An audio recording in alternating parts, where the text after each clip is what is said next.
تو یہ کوتاہی ایک عام ہے کہ بعض لوگ دعا میں شرعی حدود کا بالکل لحاظ نہیں رکھتے، ٹھیک ہے، شکایت کے انداز میں دعا کرنے لگتے ہیں، شکایت کے انداز میں۔ بنانے والے سے شکایت کیسی؟ جو خالق ہے، جو مالک ہے، جو رازق ہے، جو دینے والا ہے، جو پالن ہار ہے، اس سے شکایت کیسی؟ وہ جانتا ہے کہ ہمارے لیے کیا بہتر ہے۔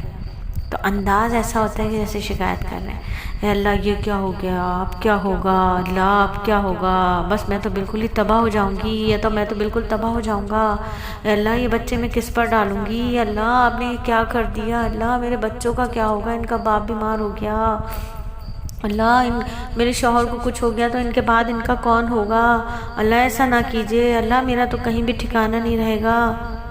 شکایت ہو رہی ہے، اللہ سے شکایت، ٹھیک ہے، شکایت الگ کی جاتی ہے، مشورہ الگ دیا جاتا ہے، مشورہ الگ دیا جاتا ہے اللہ تعالیٰ کو۔ استغفر اللہ، کیا اللہ تعالیٰ کا یہی ادب ہے؟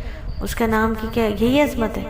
دعا ہمیشہ ایک عاجز غلام کی طرح کرنی چاہیے، عاجز غلام کی طرح، اللہ سے عاجزی کے سامنے، اللہ عاجزی کے ساتھ اللہ کے سامنے کھڑا ہونا چاہیے، عاجزی کے ساتھ، انکساری کے ساتھ، کہ میں خراب ہوں، اللہ نے میرے پردے رکھے، میں بری ہوں، اللہ نے مجھ سے سارے کام کروا لیے اچھے اچھے، اللہ نے میرا مزین چہرہ لوگوں کو دکھا دیا۔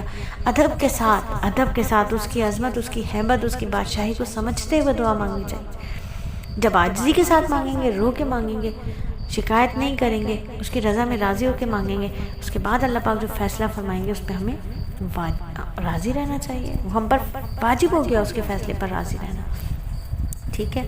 تو دعا کا جو غلط طریقہ ہے کہ شکایت کے انداز میں دعا نہیں مانگنی، پھر صدقہ کرنا، صدقہ بھی کرنا ہے، مرض الموت ہے، پریشانی ہے، بیماری آ گئی ہے، صدقہ کرنا ہے۔ اب صدقے کے متعلق بھی بڑی کوتاہیاں ہیں، بہت کوتاہیاں ہیں صدقے کے متعلق، چلیں ان کو سمجھتے ہیں۔